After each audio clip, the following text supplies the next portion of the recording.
In this devotional, I'm going to share with you 3 thoughts from Deuteronomy chapter 21, verses 18 through 21, where I'll answer the question, why kill a rebellious son?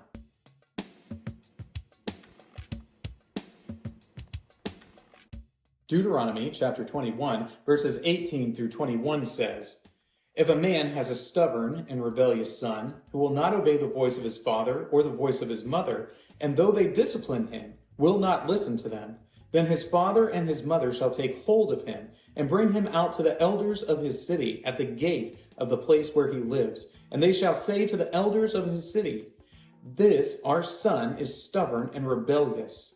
He will not obey our voice. He is a glutton and a drunkard.' Then all the men of the city shall stone him to death with stones. So you shall purge the evil from your midst, and all Israel shall hear and fear." Okay, well, this is probably not going to be the easiest devotional to put together, but I'm just going to go ahead and go after it anyway. Why is it that there's this provision, this command, this rule in the law that says that the father and the mother of a rebellious and stubborn son have a responsibility to take this rebellious son before the elders and then argue for him to be put to death?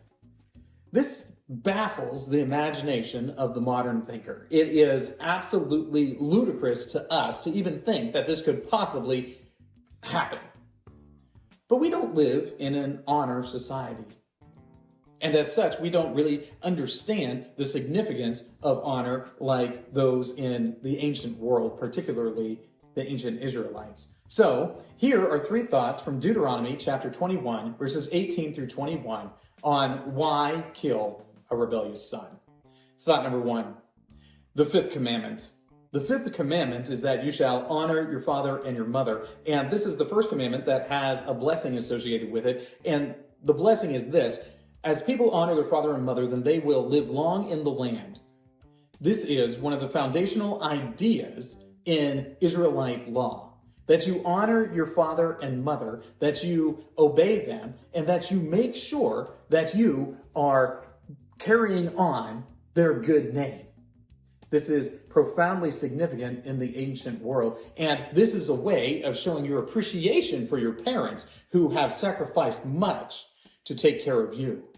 Parents have a responsibility to children to raise them well, but children also have a responsibility to their parents to be honorable children. Thought number 2, initiated by parents. Have you ever been walking through the store, maybe you're at the Walmart, and you see some bratty kid just being rude to their parents? You just want to walk up behind them and smack them on the back of the head? Probably not. That's probably just me, and I'm an evil person, and I acknowledge that. But I don't like it when I see children disrespecting their parents. But in the ancient world, I would not have the option of taking a child who is being disrespectful to their parents before the elders in order to have them executed. That wouldn't be a choice of mine.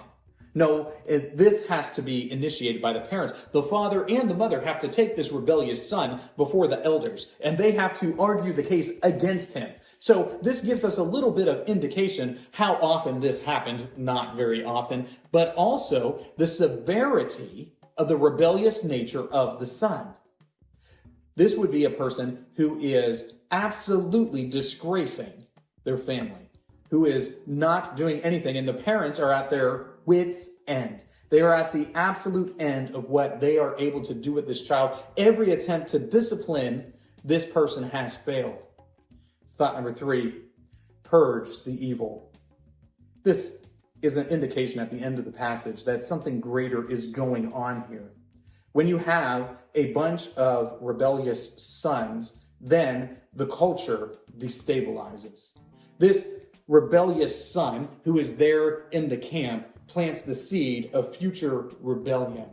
It is an evil that must be removed from the people, or else what happens? Society ultimately crumbles. When people refuse to adhere to the most basic principles that all of us acknowledge are good and right, like honoring your father and mother, when people refuse to do that, well, the foundation upon which society is built crumbles. And then you are thrust into very difficult situations. Because of that, the evil inherent in this rebellious son's behavior must be purged for the good of the entire community.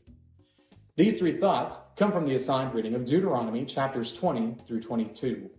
If you'd like to read through the Bible with me, you can do so by clicking the link in the description below or by joining the Facebook group Through the Bible, where we are reading the text of Scripture together.